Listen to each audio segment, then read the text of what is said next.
Hi, it's Heather.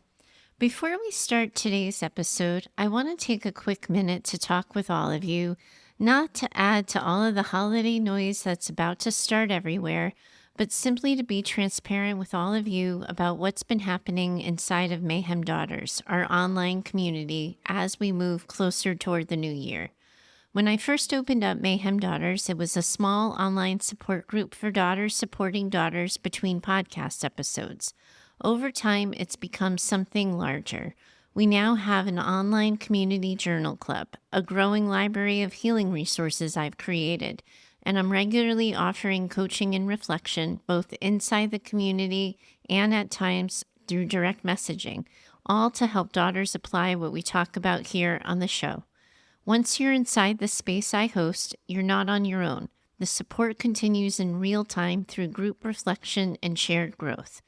In 2026, we're going to be expanding even more, adding new live coaching and community experiences, and hosting our very first Mayhem Daughters retreat, which will likely only be open to community and group members. Our membership will always have a lifetime rate. The rate you join at is the rate you keep for as long as you're a member.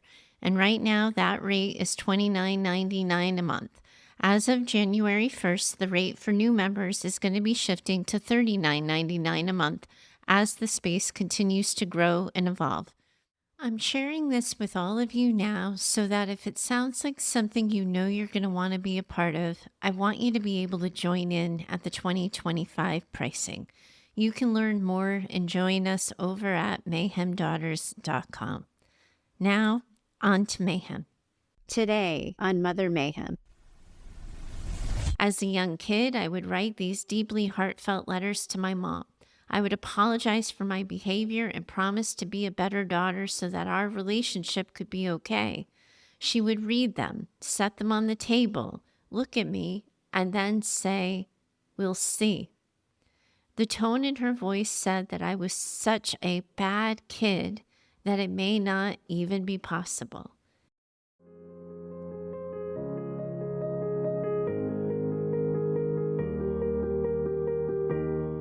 Welcome back to Mother Mayhem, the podcast for daughters of narcissistic and emotionally limited mothers. I'm your host, Heather Gray, and today we are talking about one of the hardest parts of healing, learning to believe yourself and learning how to trust yourself after a lifetime of being gaslit by your narcissistic mother. Today, I get to introduce you to Paula. She has spent her whole life doubting what she knows to be true. I know that when you hear her story, you're going to believe her, even though she is struggling so very hard right now to believe herself. She's going to be sharing a story that includes references to childhood sexual abuse, as well as an episode of physical abuse, as well as referencing suicide. And today might not be your day for a conversation that holds this kind of weight or that kind of pain. And if so, you might need to pause this conversation for now, wait on it, or perhaps take a pass option on it and return to Mayhem next week. I trust you to know what's best for you, and I hope you offer yourself the same space and grace I'm offering you right now. Paula has been hurt in so many cruel, vindictive, and manipulative ways by her mom for her entire life. Not once has her mom protected her. And now, all these years later, she finds herself left with all of the familiar echoes so many of you daughters know. The guilt, the self-doubt, the maybe I made this up, and the aching question. How do I learn to trust myself after a lifetime of being told not to? In today's conversation, we're going to bear witness to Paula's story, explore how gaslighting fractures the self-trust, and we're going to talk about what it really takes to start believing your own perception again. But this isn't just Paula's story. Every daughter who grew up being told that her feelings were too much, or her memories were wrong, or her needs were selfish, knows exactly what it's like to be living in that tug of war between what you feel and what you've been told is true. Self-trust struggles can sound like so many different things. The second guessing before you hit send, the voice that says, maybe I misunderstood, that reflex to apologize simply for existing, the panic that can hit you right after setting a boundary, or the way you might find yourself replaying every single hard conversation, wondering if maybe perhaps you had made it all up. Now, for some daughters, self doubt shows up as overfunctioning, fixing, managing, and proving. For others, it's underfunctioning, freezing, fawning, or going quiet. And for many, you end up in this constant mental loop of maybe it wasn't that bad, even when your body remembers that it was. Healing from this kind of betrayal isn't about confidence, and it's not about positive thinking. It is about learning that your nervous system and your memory simply were never the problem. And Paula, you might be wondering how you got your name. Well, I actually named you Paula after the character in the old movie Gaslight. I don't know if that movie is the thing that started the phrase gaslight. I didn't go back and do research to see who invented the phrase, but I did go back and research the name of the woman in the movie. And so I have named you Paula after the long suffering wife in the movie Gaslight. You're welcome. So, Paula, I want you to do something with me, and I hope you're going to take me seriously and really do this. I am about to read your letter in just a second, and as I do so, I want you to place both of your feet on the ground. I'm going to ask that you keep your hand on your heart for the whole entire thing. We know it's a long letter, but all of it is true. And we believe you. So I want you to have both of your feet on the ground, your hand on your heart. Close your eyes if that feels nice. And if you're listening to this episode with someone, I want you to hold their hand and give them permission to place their hand on your heart too while listening, if that might feel comfortable. I want you to hear your words as I'm reading. And I want you to say to yourself, I believe me. I believe me. And now, Paula, here is your story, and I'll find you on the other side. At the age of 56, I decided that it was time for me to talk to a therapist. I've been plagued with a lifetime of self-doubt, low self-esteem, a people-pleasing nature, memory issues, and a host of other unfortunate characteristics.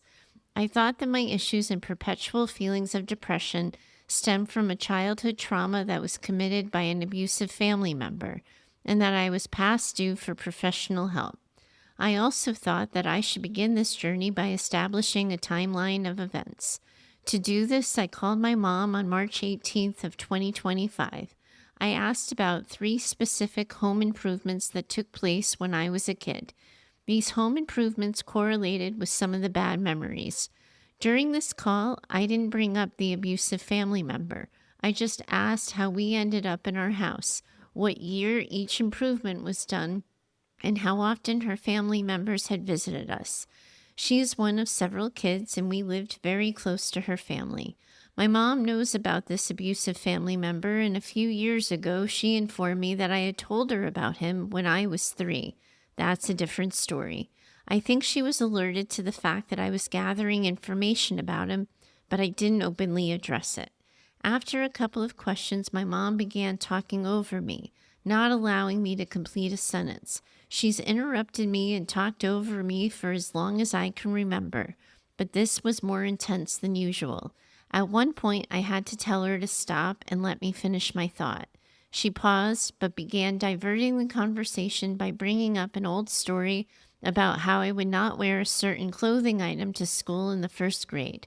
This story has always been that I was in kindergarten. So I said, I thought it was kindergarten, and she replied, did you go to kindergarten? The brain glitch I experienced was familiar. A moment of what the fuck to, yes, I was in kindergarten to, well, I think so. But this time she messed up because, of course, I was in kindergarten. She's always played the game of, I don't remember that, or I don't remember it that way. And it's always made me feel like I was making things up or that I was crazy. She then changed the subject to my first boyfriend. He wasn't so great, and that's a different story. And she said that she knew I had problems with him, but that I had never asked for help. And that isn't true. I went to my dad, who did help me. Side note on this one, my dad was there for me and my sister, but always defended my mom and would never go against her. He passed away about 2.5 years ago. I really loved my dad, and during the last goodbye, I couldn't keep it together. But my mom, who had made a point of saying she wasn't concerned about who showed up, was standing in the middle of the funeral home, hand on her hip, taking a head count and expressing her disappointment that his nephews didn't show up. Since my dad left us, she's been a little bit more open about things. In a recent phone call, she explained how she'd get angry at Dad for hurting her feelings and then stop talking to him. She then explained in such a no big deal way how she would eventually talk to him and all was good. I don't remember giant chunks of my childhood, but I remember that and the sadness her silence created for him. He really loved her, and I learned without realizing it that the silent treatment was a wicked form of torture. Anyway, at this point in the call, I noticed that my old feelings had begun resurfacing. The old feelings of her not listening to me, of not wanting to deal with my issues, which brought up tears of anger. We just jumped from kindergarten to teenage boyfriend, and all I'd asked about were home improvements and how we had ended up in that house. It was weird, frustrating, and also familiar. As the call progressed, I noticed the tightness in my body, the bouncing legs that I couldn't control, the suffocating feeling that I couldn't say anything about what she was doing because my dad was in my head saying, "Respect your mother," and I could feel that old anger boiling. I saw the first tear hit the floor, and I realized she's talking over me, bringing up bad memories, and was now talking about her bad childhood. Throughout my life, she's used her childhood as a get-out-of-jail-free card. But damn, I just want to know when you put the damn swimming pool in the backyard. When we finally got off the phone, I called my 32-year-old daughter. I told her portions of that call because I was rattled, angry, and just sad. And she said to me, "Mom, Grandma's a narcissist." I have never heard anyone use that word to describe my mom. My dad, of course, always made her a victim who overcame, and outsiders talked about her in such a positive way. So I asked my husband what he thought about my daughter's comment, and without missing a beat, he said, "Yeah, no doubt, she's a narcissist." I asked both of them why they never said this before, and both said I would not have been able to hear it, that I've been conditioned to let her off the hook. After the phone call that began this letter, I didn't talk to my mom for about 3 weeks. I was angry and confused, but she sent me a rare text stating that she needed me to call her when I had time. So I called. She said she had a positive result on a cancer screening, and she didn't want me to tell my sister. She said she was not going to seek treatment. She was going to just ride it out. After about 2 weeks of calls asking about appointments and rides, she said all was well and she didn't have cancer. And this is the first time I saw the manipulation with understanding. It wasn't just a feeling. I'm not saying she lied. I am. But she got back on the weekly phone call routine. When we hung up, I wasn't angry. I was realizing that maybe my issues aren't just hereditary, something that she said in the past. Before the cancer scare, I had begun to research. I'd read books, talked to my therapist, wrote it all in my journal. Writing it down was a game changer. I have trouble with memory. I think it's because of childhood of gaslighting, creating doubt about my perception of reality. But a glimmer of sanity broke through when I found you, Heather. Thank you so much. What I have learned and some of what I remember is that I never liked my mom. and I don't remember her ever showing love for me. I don't recall conversations of encouragement or understanding. I do recall feeling a need to protect myself, but having limitations because of my dad. My mom is highly competitive and never lost, not even, this is good, Paula, not even at Go Fish. If she did lose, it was because you were cheating in some way. She tried to teach me how to ride a bike. When I wasn't getting it and asked if we could maybe try later, she started hitting me in the front yard and then sent me to my room. My mom enjoyed joking around and roughhousing. When I was a young teen, she sat on my head. I couldn't breathe, and I was clawing at her back. When she finally got up, she turned, saw my face, and was disappointed that I was angry. I hit her that day. She called me sourpuss most of my childhood because I wasn't happy or laughing at her so-called joking. She's always talked about how angry and difficult I was, which created a heavy guilt, a guilt of knowing that I made the whole family so disjointed. But in a recent phone call, she said that when I wasn't angry, I just didn't do what she wanted. I always wanted to do what I wanted. This statement shook me. She had just stripped me of a reality that I had been holding for decades. What the fuck is she talking about? I begged her to not invite anyone to my 16th birthday, so she gave me a surprise party with friends from school, and as of a year ago, is still asking me why I wasn't grateful for the party. She recently told me my boyfriend's mom called her when I was 17 to let her know I was driving to a location to kill myself. I asked what she did, and she said she didn't believe her and let it go. I asked what she said to me when I got home, and she said nothing. I didn't think it was a problem. She always asked if I wanted to wear that blouse or wear my hair that way before I left to go anywhere. She never said you're fat or you're ugly, but she would say, I know it's hard to find clothes that fit you right.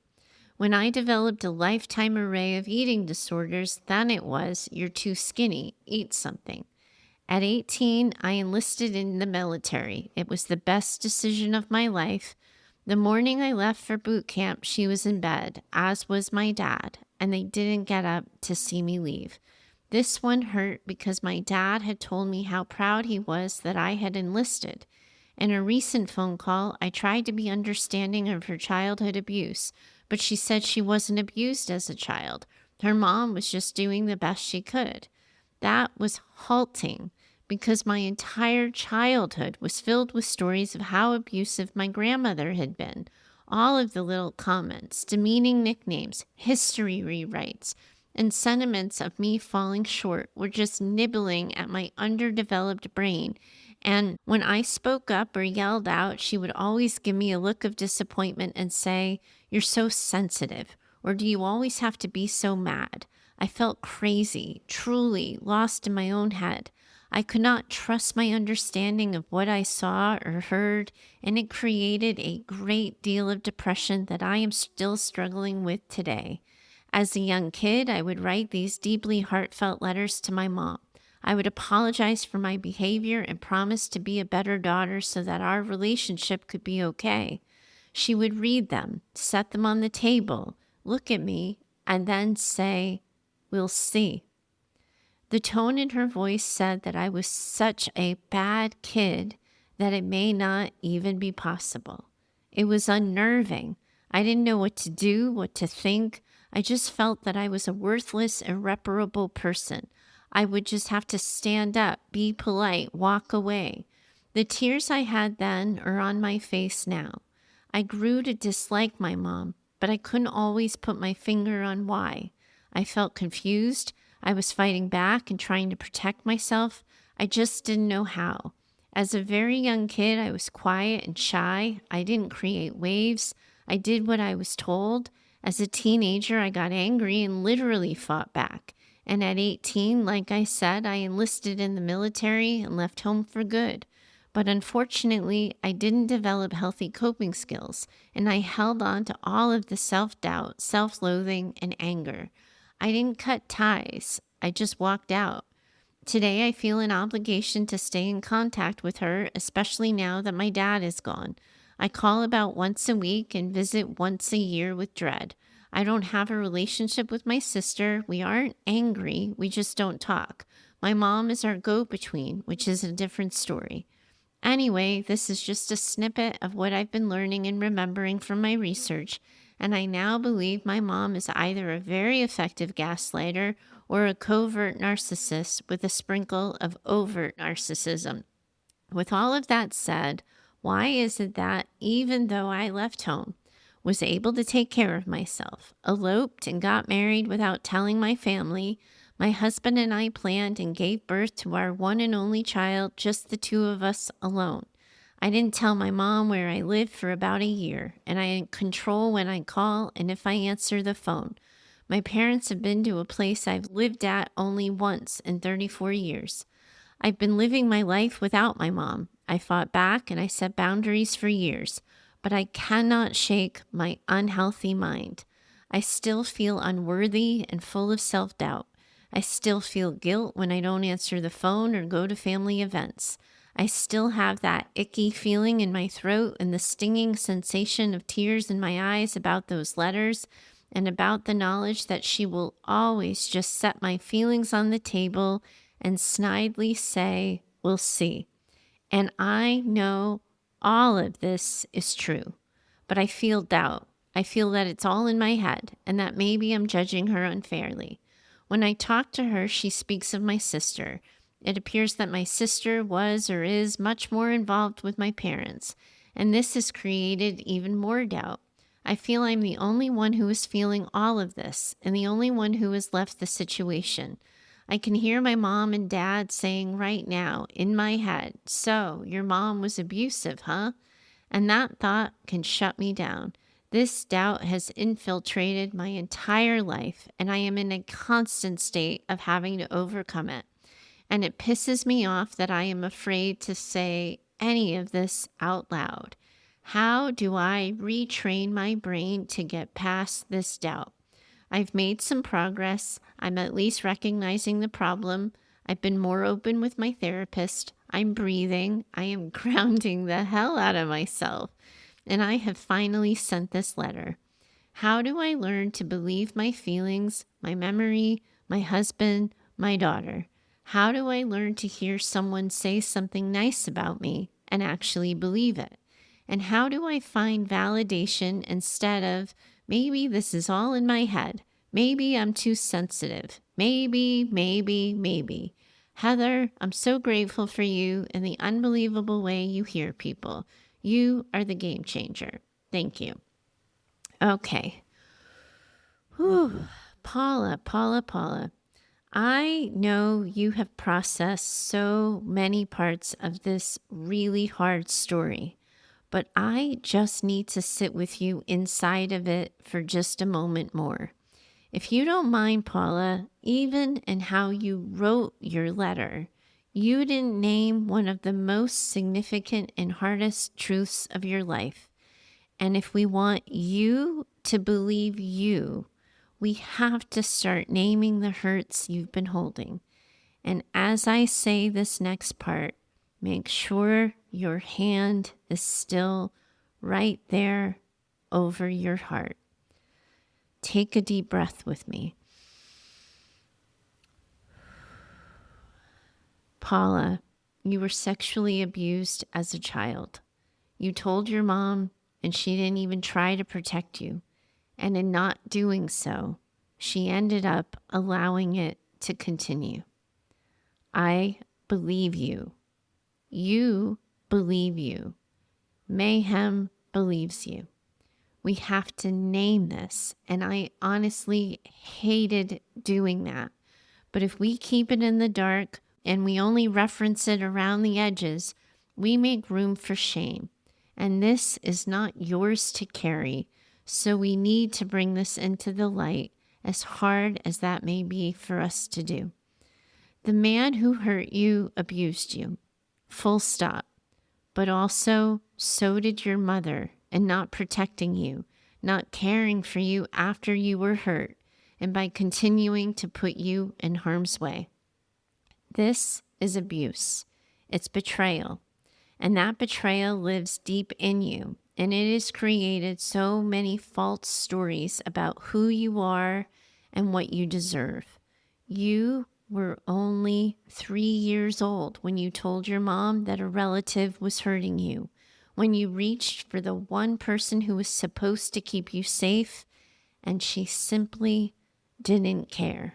She didn't protect you. For a little girl, that kind of abandonment isn't just about pain.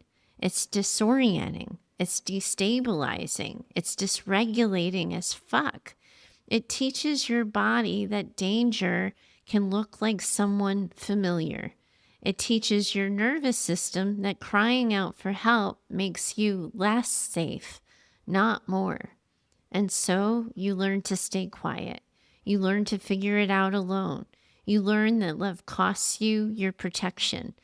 And then, okay, let's just take a beat. I'm going to slow myself down on this one as well, because this is really so dehumanizing, Paula. So we're going to take a deep breath. Paula, she sat on your head. You mentioned scratching her back and calling it rough, and her calling it roughhousing. What the actual fuck? I have a strong and incredibly uncomfortable suspicion that she didn't even do it just once to show you that she could. She did it until you lost air, oxygen. I fear for you and suspect that she did it until you started to wonder if she was actually going to get up and off of you. I cannot imagine how afraid you were, but I can tell you that I cried when I read this part of your story. I cried for the girl who just had to sit in that moment and feel those awful things and think those scary thoughts. It is so awful what she did to you. And I am really, really sorry you went through all of that. I want to remind you, I believe you. Mayhem believes you. She turned your fear into her entertainment. You couldn't breathe, and instead of helping you, she laughed. She mocked you for not being able to take a goddamn joke. That moment is its own kind of violence. It's one that tells a daughter, your fear amuses me. Your pain, well, it doesn't matter here. And when that message comes from your mom of all people, it doesn't just bruise your body. It rewrites your entire sense of reality. Because of course it does. How could it not? And then there were the letters. Paula, oh my goodness. They broke my heart too. You wrote these tender, pleading letters where little you apologized for being a disappointment, where you begged to be loved, to be seen, to be forgiven for things that were never even actually ever for a moment your fault. And your mom read them, set them aside, and offered you a we'll see. You mentioned growing up not liking her, Paula. I can tell you easily, unequivocally, same, sister, same. I don't like her either. And I hate, hate, hate every single thing she did to you. And I can feel daughters everywhere listening right now, remembering their own versions of your story, the letters they wrote, the conversations they rehearsed in their heads, the tears that fell on their notebook paper too.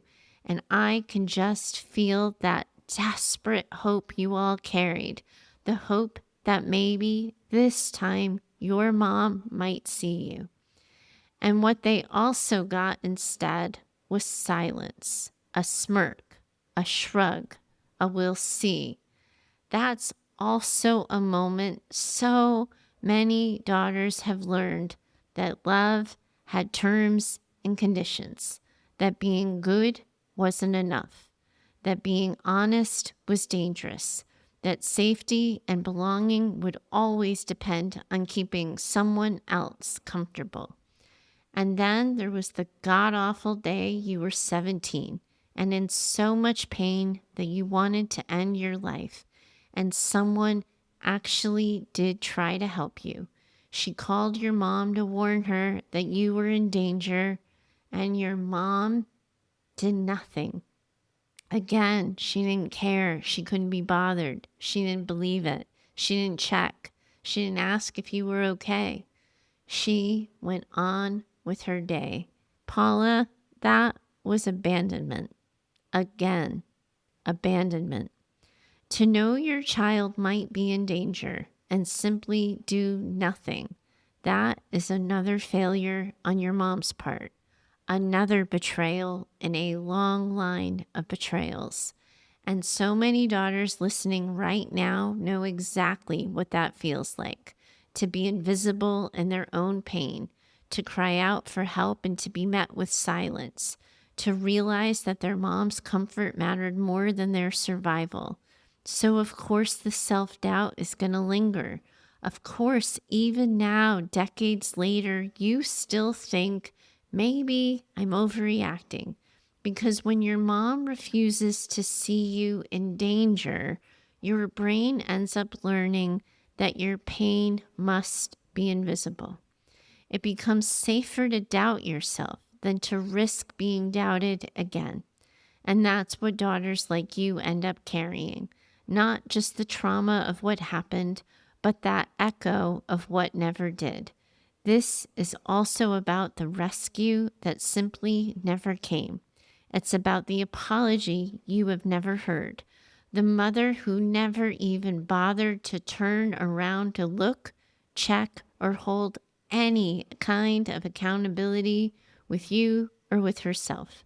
She absolved herself of every responsibility that actually comes with motherhood.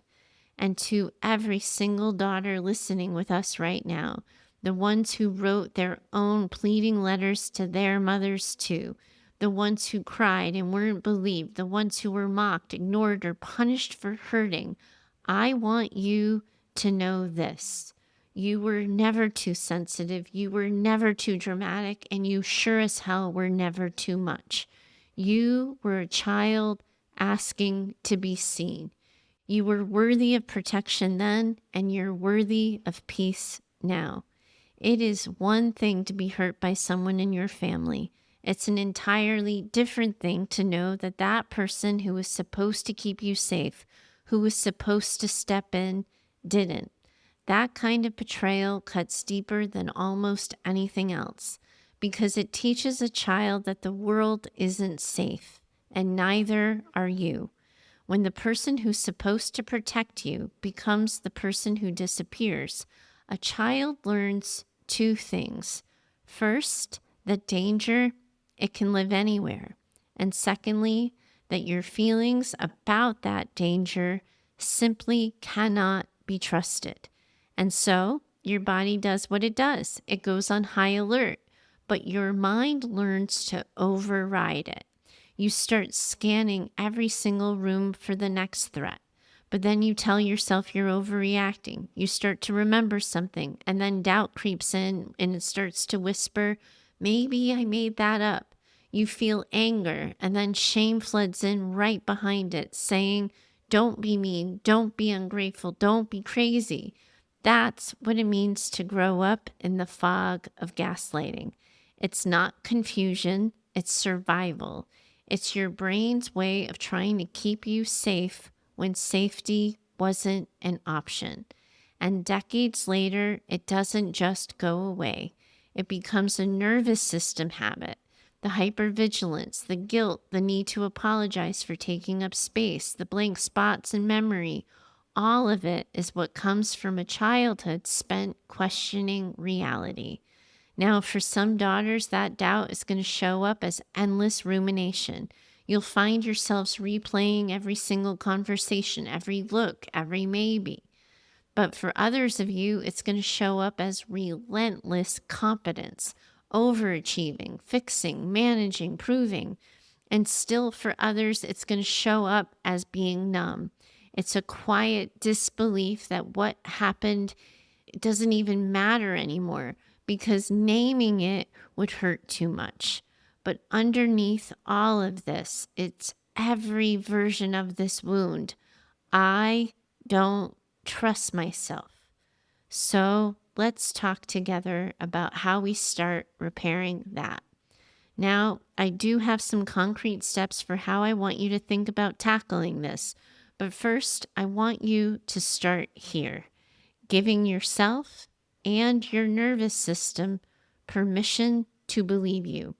I know that sounds a little hokey and you aren't used to hearing things like that from me, but I have to tell you, after sitting with all of you daughters, I have learned that many of you have never actually given yourselves permission to believe yourselves, to name your experience as true without qualification, without needing a witness, without toning it down. And we know from the nervous system perspective why this ends up happening. When you have grown up in an environment where truth was really dangerous, where what you saw, heard, or felt was denied, minimized, or mocked, your body ended up learning that not knowing was safer than knowing. That's neurobiology, and I really wish my science teachers could hear me now with that one, using the phrase neurobiology. Admittedly, had to look it up, but they would never believe me. But alas, this is what we're talking about. Your nervous system doing its damn job, trying to protect you from the threat of disbelief, from rejection, from punishment. And there's another layer involved in all of this too. Sometimes it's not just the trauma response, it's the vulnerability itself. It's naming your truth, and that can feel so exposing because once it's out there, it can't be unsaid. It ends up opening you up to criticism, judgment, or the fear that naming it might mean you'd have to do something about it. So a lot of daughters protect themselves by staying vague, uncertain, or perhaps not ready yet. But here's what I want you to remember. You do not have to prove your truth to anyone in order for it to be real. Let me remind you for a moment of what we are all practicing inside of this community. Safety comes from listening to your body and believing what it's telling you. The goal isn't ever going to be to convince others that your story is true. It's to create enough internal safety that you can hold it as true without having to collapse or without needing outside validation in order to find your footing. This is where self-trust begins, with permission. Permission to believe what your body remembers. Permission to let your experience be real, even if it's still confusing. Permission to stop gaslighting yourself just because other people did. I want you to do a real gut check here. Have I given myself permission to believe me? And if you find you have some work to do in this area, spend time with yourself, giving yourself permission to believe you.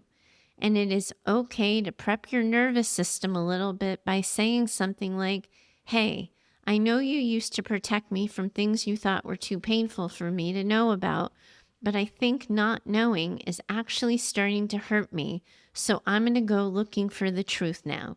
I am ready for more truth. We're going to be okay knowing because we are safe from harm and nothing can hurt us. It's also really important to remember that there is no part of truth-telling that requires you to confront anyone with your truth. You can heal without any kind of confrontation like that. And now I promised you some more tactile steps to get you out of your head. First, I want you to think about this. This healing part, coming to your truth, owning it, begins by understanding that doubt once meant your safety. If you questioned yourself, if you stayed small, you avoided conflict. You didn't provoke the people who could hurt you, and that ended up keeping you alive. So when you feel doubt now, instead of asking, "What's wrong with me?" try saying, "Oh, my nervous system thinks it's protecting me." Then begin to practice what us psychobabblers call memory anchoring. I tend to think of this as getting grounded in your own truth. And let me walk you through how it works. You take moments that you know are true, where your body felt clear, safe, grounded, and you begin practicing returning to them on purpose. You write them down, you say them out loud, because every single time you do, you strengthen that neural pathway that says, "My perception can be trusted." Third, I want to remind you of something, or perhaps, actually, I don't know if I've said this one on the show before. You might all be hearing this one for the first time. I want you to think about self-validation as a muscle. Try narrating your day with just a little bit more gentleness. That made me tense. That hurt my feelings. I felt invisible just now. You don't have to justify the feelings, just name them.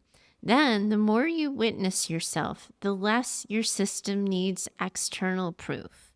And then fourth, it's okay to remember that you can borrow other people's eyes and lenses when yours happen to be tired. One of my most favorite things I have ever learned as a therapist came from a client that I had years and years ago. She told me that her husband had OCD, and she had this phrase that she would use with him: "Trust my lens." So when he got dysregulated, out of sorts, she could say to him, "Trust my lens."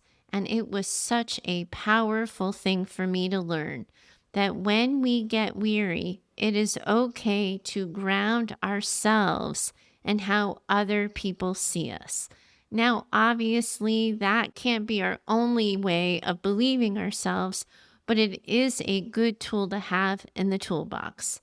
And this is something, too, that I see every single week in group and inside of our online community, how powerful witnessing can be, both being a witness and being witnessed. Because here's what you all know. Being a daughter, healing, it is exhausting. Trauma work is exhausting. And sometimes it is really hard to just believe yourselves and your truth. It can be so easy to lose focus. And in those moments when another safe person can see you and really see you and can correct the stories you might be holding or offer you another version of your truth, that can be incredibly profound. It can allow you an exhale, a moment to breathe, to catch up with yourself. And of course, the key word here is always going to be safe. You want to trust and lean on the lenses of your safe people, people who have already earned your trust. A safe witness is going to help you reality test while your internal compass works to get itself a little bit stronger. And then, daughters, you're going to have to get your reps in. You have to keep working at repeating your truth. It's not like you're just going to doubt your worth and truth just once and then never doubt it again. Building self-trust is like any other part of healing. You'll believe it, you'll lose it, you'll rebuild it, and over time, the rebuilding gets faster. Healing self-doubt isn't about erasing the maybe. It's about learning that you can feel that whisper of maybe and still stay grounded in what you know to be true.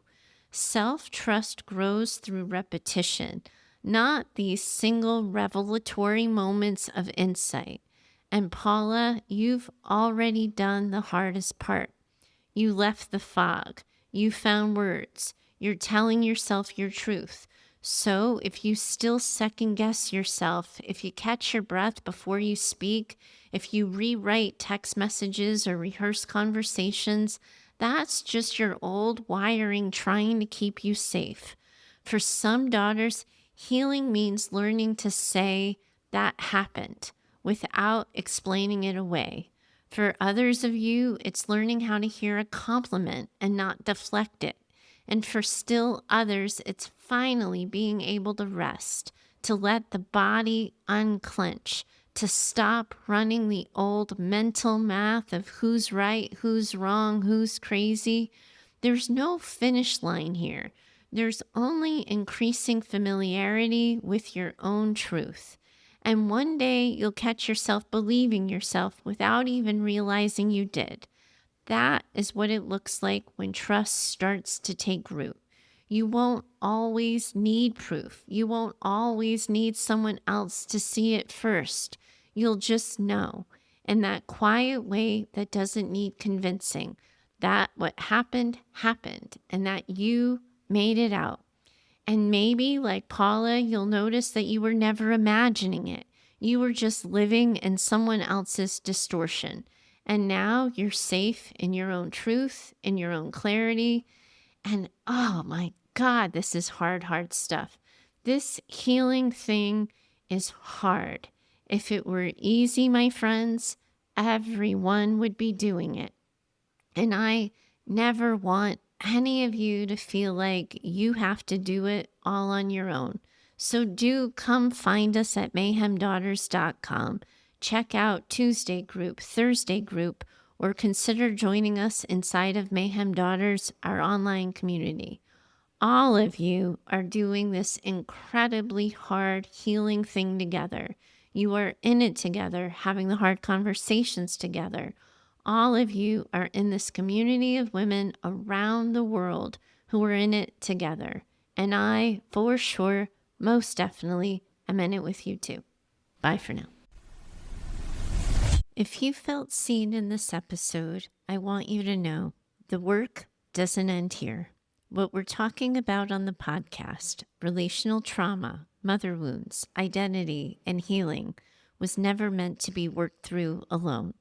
That's why I've built an entire ecosystem of support around Mother Mayhem, and you can now find all of it over at mayhemdaughters.com. You'll learn more about our weekly support groups, which meet Tuesdays at noon and Thursdays at 3:30 Pacific Standard Time. These aren't trauma dumps, they're spaces for real connection, mutual support, and movement making. You'll also find our private online community, Mayhem Daughters, where the conversation continues between episodes. It's not social media. It's something safer, deeper, and intentionally designed to support your healing. And if you're not quite ready to share in a group but want my eyes on your story, I offer one-on-one Mayhem consultations as well. You can learn more about all of it over at mayhemdaughters.com. If this show has helped you and you want to help keep it ad-free, you can do that through the sponsor link on the website. But I also want to be clear. If you're already a member of group in the community or you've worked with me one-on-one, you are already supporting the show. There's nothing more I'm asking of you. If you have a story or reflection of your own, I'd love to hear it. You can send a message or a voice note of 10 minutes or less to heather@mayhemdaughters.com. There's no mayhem without your stories or your questions. And if you know another woman who needs this conversation in her life, please share the show with her. Your reviews and social shares make a real difference, and I hope you'll consider doing so. And lastly, a heartfelt thank you to Heather Clark for editing the show. She's been in it with me since 2016, and somehow always knows what I meant to say, even when I don't quite say it right. This isn't just a show, it's a community, and you're already a part of it. I'm so glad to have you in it with me.